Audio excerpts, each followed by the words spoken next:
Vamos a darle ya la bienvenida a nuestro primer invitado del día de hoy, Eliseo Azuero, asambleísta independiente, vicepresidente de la Comisión de Participación Ciudadana y Control Social, Fiscalización y Control Político. Muchas gracias por acompañarnos en esta mañana.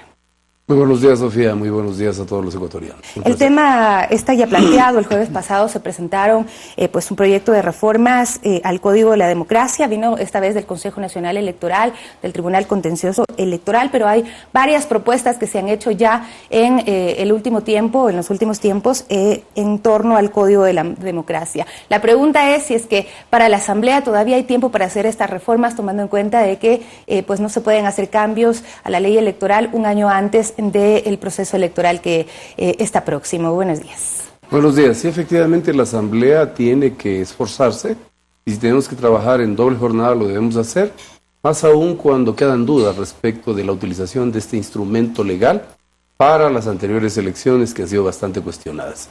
Mire usted, por ejemplo, la participación de dineros poco lícitos, como el caso Arroz Verde, y diría yo también que la infiltración de recursos de otros sectores, que son mucho más delicados, hacen proclive a que nosotros tengamos la obligación ineludible de presentar este nuevo código con todos los aportes que han presentado, no solo el Consejo Electoral, el Tribunal Contencioso Electoral, sino también todos aquellos legisladores que hemos propuesto iniciativas. Yo mismo he planteado algunas de ellas que tienen que buscar hacer que la democracia sea transparentada y que este instrumento jurídico, esta ley, permita que los ecuatorianos tengan la certeza que se ha cumplido con sus perspectivas, que se ha cumplido con su deseo y no, como ha venido pasando, de que manera extraña, mucha gente que no al parecer aparecía en el contenido social de cada una de las provincias como el favorito,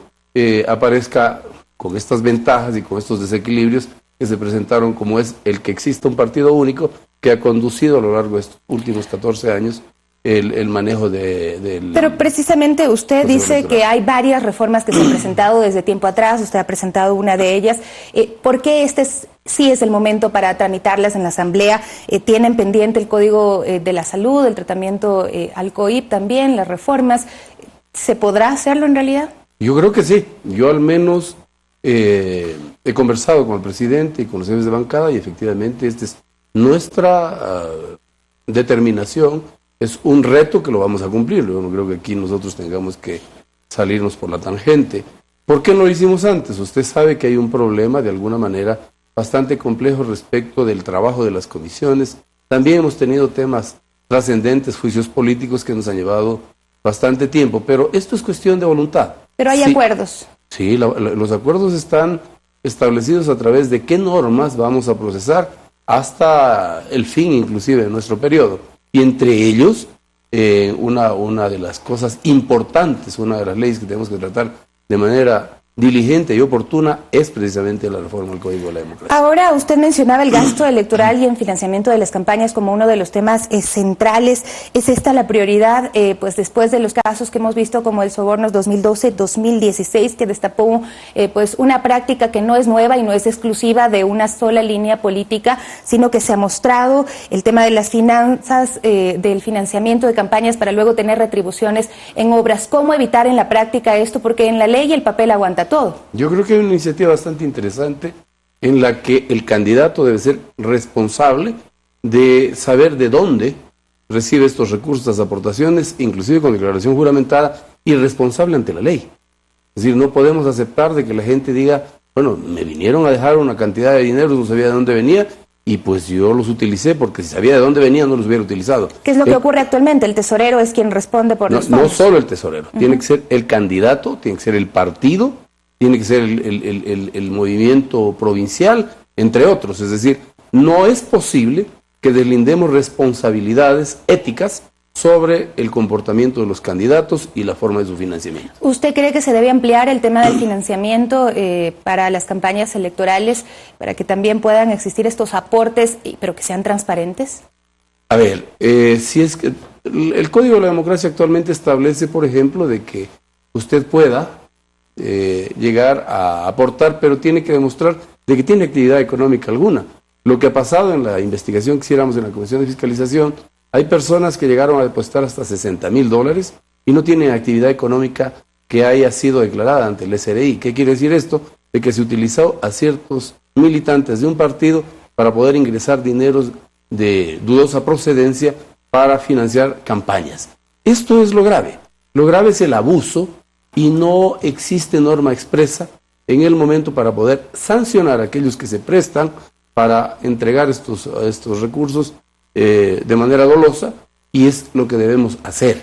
Por ejemplo, no es posible, además, de que cualquiera persona, con todo el derecho que le asiste en la Constitución, pueda presentarse de candidato, y por eso hemos tenido una gran cantidad de candidatos que ha hecho imposible poder manejar el proceso electoral. ¿Qué hay que hacer en eso? En eso yo creo, y he planteado yo, por ejemplo, de que quien no tenga más allá del 4 o 5% tenga que devolverle al Estado el financiamiento que provocó su candidatura.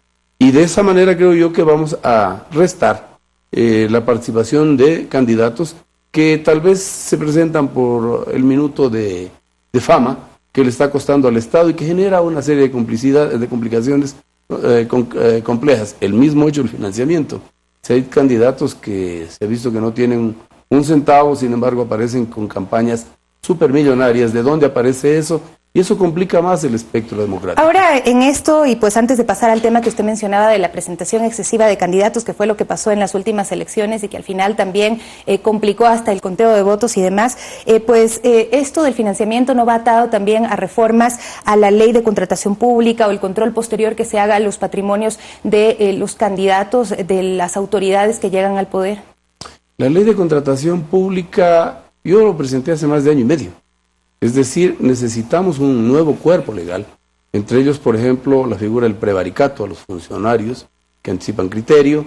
Me parece a mí que hay una discrecionalidad absoluta que no puede tener el CERCOP para poder obviar el control que corresponde en cada una de las propuestas.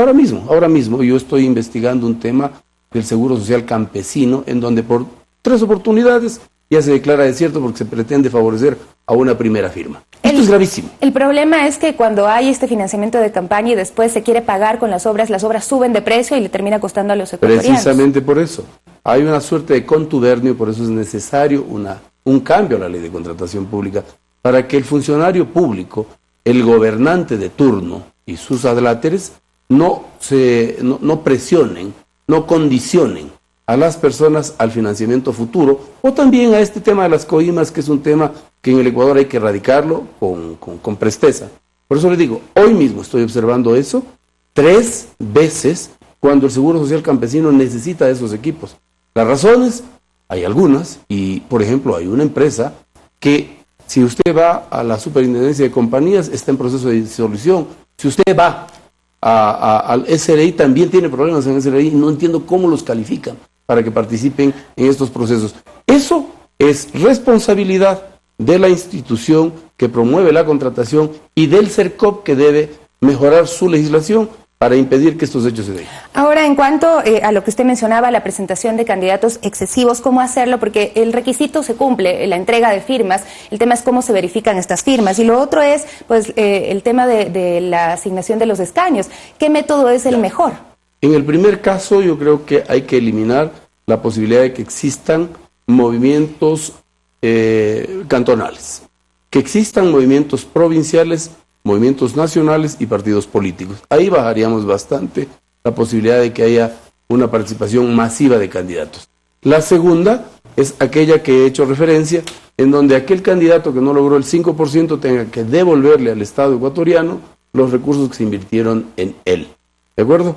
En ese caso, y en el caso particular del tema relacionado con la asignación de escaños, es cierto, la fórmula actualmente aplicada es tramposa, porque hay movimientos políticos, por decir el actual, no llegó a más del 37% del respaldo nacional, sin embargo cooptó el 75% de la presencia legislativa, lo cual distorsiona la voluntad de los ciudadanos en las urnas. Hay que cambiar tal vez al otro método hoy o buscar un nuevo método que permita que la voluntad suya, la mía y las de que nos están viendo y escuchando se cumpla. Ahora, pues ya antes de despedir esta entrevista, quisiéramos tocar lo que sucedió la semana pasada con la aprobación del presupuesto de la Asamblea. Rápidamente, ¿en qué se van a invertir estos 10 millones adicionales que se suman al presupuesto que estaba del año pasado? Bueno, yo no estoy en el CAL, yo creo que hay que darle calidad al gasto. Si usted mira, los asambleístas no es que pida, no tienen guardaespaldas, sí lo tienen los funcionarios a dedo. Vea, yo un día recibí a un funcionario de Petroecuador, era asesor, tenía 2 guardaespaldas, un vehículo oficial asignado. Estos temas no pueden, o sea, molestan profundamente. Como estamos los asambleístas, nosotros tenemos guardaespaldas, andamos en nuestros vehículos, nosotros tenemos que pagar nuestra alimentación y nuestro hospedaje. Inclusive, los beneficios que logran los funcionarios públicos son los dispendios de los que ahora el Fondo Monetario Internacional está buscando se reduzcan. ¿Usted cree que está justificado este incremento de 10 millones que inicialmente se pensó que iba a ser de 30 o se planteó? Sí, porque hay que mejorar las instalaciones. Vaya a la oficina de la vicepresidencia de la Comisión de Fiscalización, no hay en dónde colocar una computadora, no hay en dónde colocar a la gente que viene a visitarnos para resolver sus problemas. Es decir, no podemos tampoco, a cuenta de que existe una crítica permanente a la Asamblea, nosotros limitar el rol que nos corresponde y que tiene el fundamento básico en la expresión popular. Muchísimas gracias por acompañarnos el día de hoy. El asambleísta independiente Eliseo Azuero, vicepresidente de la Comisión de Participación Ciudadana y Control Social, Fiscalización y Control Política. 7 de la mañana con 12 minutos. Volvemos enseguida con más de Primera Impresión.